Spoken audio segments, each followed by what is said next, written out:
हर हर महादेव दोस्तों, महाकाल भक्ति ज्ञान चैनल में आप सबका हार्दिक स्वागत है। महादेव की कृपा आप सभी पर सदैव बनी रहे। आज हम इस वीडियो में राई दामोदर की कहानी सुनेंगे, तो चलिए सुनते हैं। उससे पहले आप सभी एक बार भगवान श्री कृष्ण का जयकारा अवश्य लगाएं। तो आप सभी प्रेम से बोलिए, भगवान श्री कृष्ण की जय, राई दामोदर जी की जय। एक समय की बात है, एक गांव में एक माँ और बेटी रहते थे। बेटी का नाम राई था। वह बहुत ही सुंदर और सुशील थी और भगवान श्री कृष्ण की पक्की भक्त थी। एक बार भगवान श्री कृष्ण ने उसकी परीक्षा लेने की सोची, इसीलिए वह डांसरिया बेचने वाले बनकर आए और आवाज देने लगे।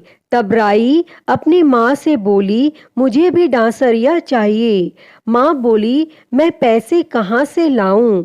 बाजरी है, वह ले जा। तब बाजरी को भगवान श्री कृष्ण ने फूंक मारी तो फूस उड़ के राई की आंखों में गई और राई जोर जोर से रोने लगी।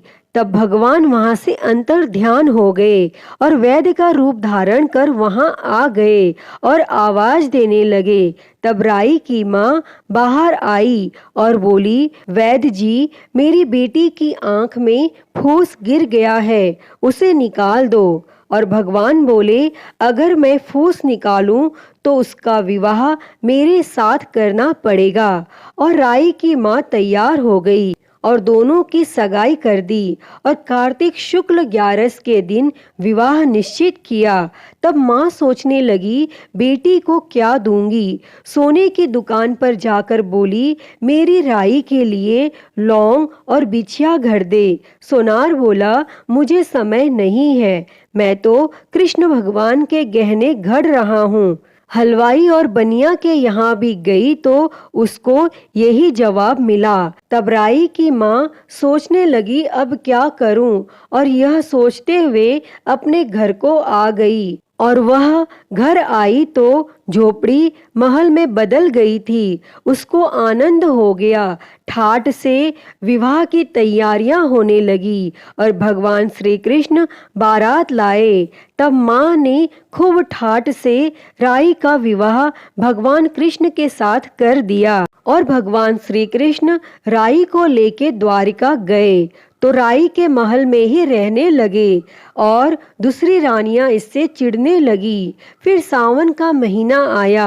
सावन में राई पिहर गई। तब भगवान श्री कृष्ण ने सोचा, राई को तीज भेजूं।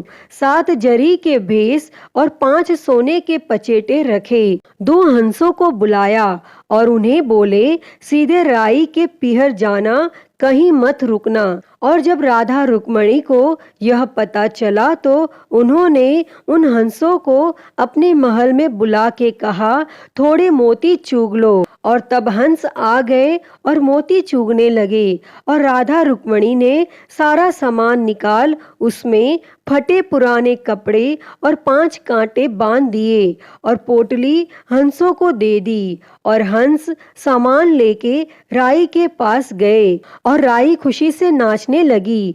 लेकिन जैसे ही पोटली खोली, 5 उंगलियों में 5 कांटे चुभ गए और राई दुखी हुई। तब सावन खत्म हुआ तो भगवान लेने आए। राई भगवान से कुछ नहीं बोली और भगवान पास आए तो राई दूर दूर हो जाए। भगवान ने सोचा, कोई बात तो नहीं, लेकिन राई कुछ भी नहीं बोले और भगवान को अपने महल में ही जिमाती, भोजन में दही जरूर देती। एक दिन भगवान श्री कृष्ण बिल्लो गाना की दही खा गए। अब राई दही कहाँ से रखे। भगवान गुजरी बनकर दही बेचने आ गए। तब राई नीचे जाकर बोली, थोड़ा दही दे दो। गुजरी रूपी भगवान बोले, राई तुम उदास क्यों हो? हमने सुना आप भगवान से नाराज हो। तब राई बोली, तुझे क्या मतलब, तू जा।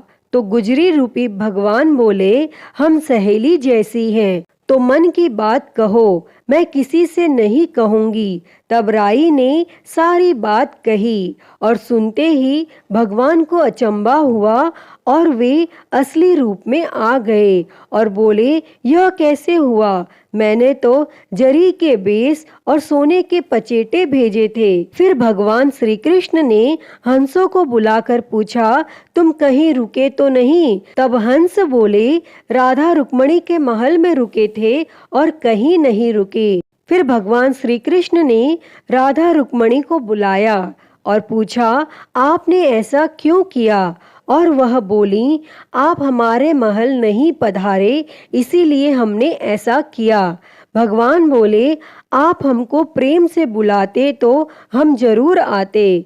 फिर भगवान श्री कृष्ण बोले, कार्तिक का महीना राई को दूंगा, 5 दिन राधा रुक्मणी को और 11 सत्यभामा को दूंगा। और इस तरह भगवान श्री कृष्ण ने सबको मान दिया। अतः हे भगवन, जैसा आपने राधा रुक्मणी और राई को मान दिया वैसा ही सबको देना। तो बोलिए भगवान श्री कृष्ण की जय, राई दामोदर जी की जय। तो मैं उम्मीद करती हूँ कि आपको यह राई दामोदर की कहानी अच्छी लगी होगी और यह वीडियो अच्छी लगी तो इसे लाइक करें, ज़्यादा से ज़्यादा शेयर करें और कमेंट में राई दामोदर जी की जय लिखना ना भूलें। और अगर आप मेरे चैनल में नए हैं तो मेरे चैनल को सब्सक्राइब कर नोटिफिकेशन बेल को ज़रूर ऑन कर लें। हर हर महादेव। धन्यवाद।